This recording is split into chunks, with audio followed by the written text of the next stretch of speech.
What if I told you that everything you've ever believed about how large life can grow is wrong?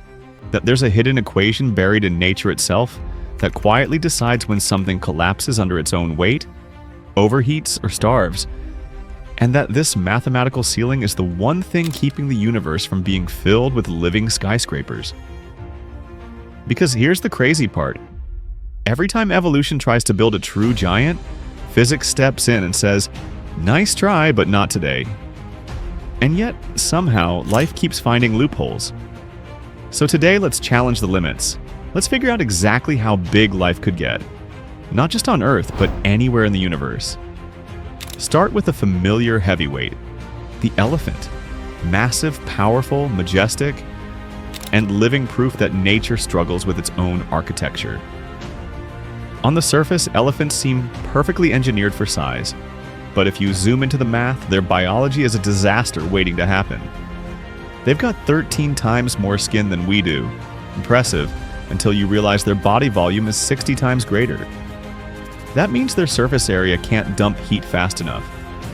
They're generating more internal warmth than their skin can ever release. It's like trying to cool a furnace with a bathroom fan. That's why elephants are obsessed with mud baths, ear flapping, and shade. They're constantly fighting a war against their own size. And that invisible enemy? It has a name. The square cube law. It sounds harmless, but it's the reason giants can't exist for long. Here's the deal. When something doubles in size, its surface area only quadruples, but its volume octuples. That means as creatures scale up, their mass grows much faster than the area supporting it. They get hotter, heavier, and weaker all at once. Double the height of a human, and you don't get a tall person. You get a medical emergency. Your heart wouldn't pump fast enough, your bones would snap under the pressure, and your lungs couldn't move enough oxygen to keep the lights on. Even the biggest dinosaurs, with sauropods stretching over 100 feet long, were walking a razor's edge of engineering. Their bones were hollowed like steel beams in a skyscraper. Every gram of excess weight risked catastrophe. Some estimates suggest that at around 120 tons, land animals hit a hard ceiling. Any heavier, and the skeleton would have to be so thick the animal couldn't even move. Physics doesn't care about ambition, it only cares about ratios. But the ocean, that's nature's cheat code. Water cancels out gravity's cruelty. It gives buoyancy, it carries weight, it helps shed heat. That's why the ocean is where the true giants live. The blue whale, the reigning champion of life's scale, can reach over 200 tons.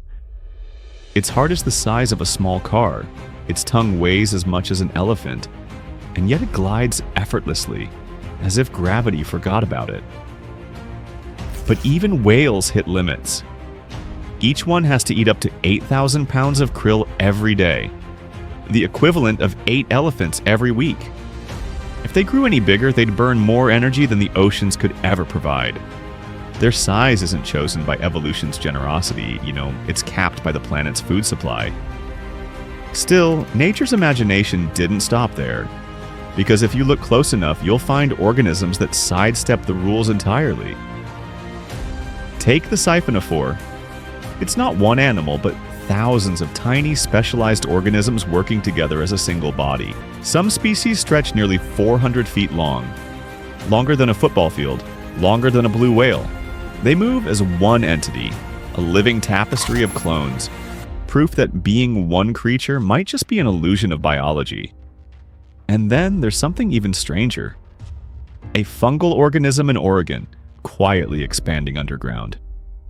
It covers 2,400 acres, weighs hundreds of tons, and could be over 8,000 years old. It's technically one genetic individual, a superorganism that turned an entire forest into its body. If that doesn't count as massive life, what does? But here's the part that really scrambles your brain. Our perception of size isn't built to handle the truth. We see a blue whale in a documentary and think, big. But our brains can't truly imagine it. We can only compare it to things we already understand. I'd learned that firsthand when I tried measuring out yarn to match the length of a blue whale. 110 feet of tangled line. By the time I finished unspooling it through the trees, it vanished into the forest like a fading horizon. That's when it hit me. Scale isn't something you see. It's something that breaks your ability to comprehend.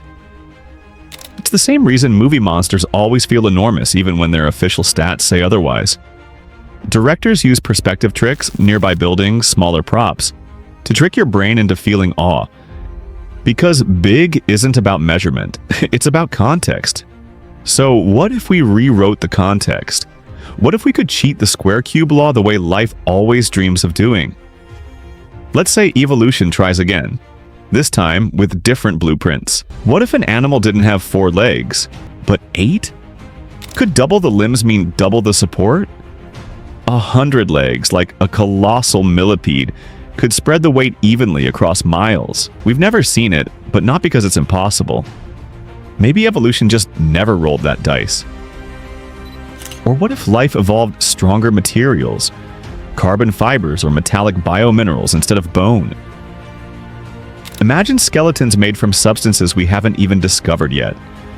The limits shift instantly, and if we move off-world to a planet with lower gravity, suddenly biology gets a free upgrade. An Earth-sized world with half the gravity could host creatures hundreds of feet tall without snapping their spines. The physical barriers melt away. Now, push the thought experiment one step further. Remove gravity entirely. In the vacuum of space, weight stops existing. A creature could expand endlessly without collapse. No overheating from trapped body mass, just endless cold. No skeletal strain, just drifting equilibrium. Imagine a living solar sail, a translucent creature kilometers across, unfolding vast membranes to catch sunlight for power, gliding through interstellar space. It could grow to the size of a moon, feeding on radiation, starlight, and dust. It wouldn't need to breathe or sleep or land. It would simply drift, a biological galaxy ship, timeless and impossible. It sounds like science fiction, but fragments of truth already exist. Microscopic organisms have survived the vacuum of space on the International Space Station. They didn't thrive, but they didn't die either. Given time, evolution could turn survival into mastery. Here's the cosmic joke, though. We keep searching for the universe's largest possible creature, forgetting that we're already monsters from another perspective. Every human is home to trillions of microbes. To them, you are a walking planet, a world of mountains, your organs, rivers, your blood, and storms, your heartbeat. You're their atmosphere, their ecosystem, their entire reality. And you don't even know they're there. From their perspective, we're the incomprehensible titans.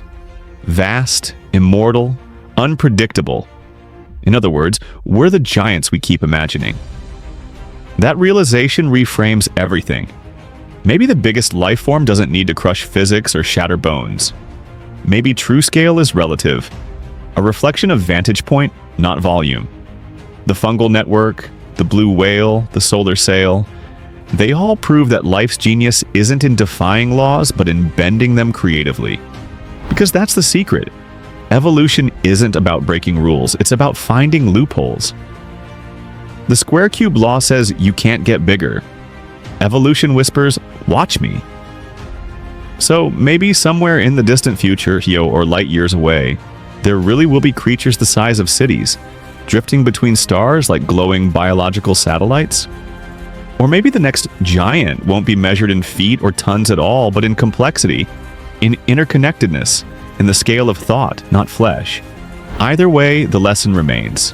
The universe is full of size limits, but none of them have ever stopped life from trying again. Because the story of biology isn't about what can't exist. It's about what will always try to anyway. And who knows, maybe the next record-breaking giant won't rise from the ocean floor or a new planet.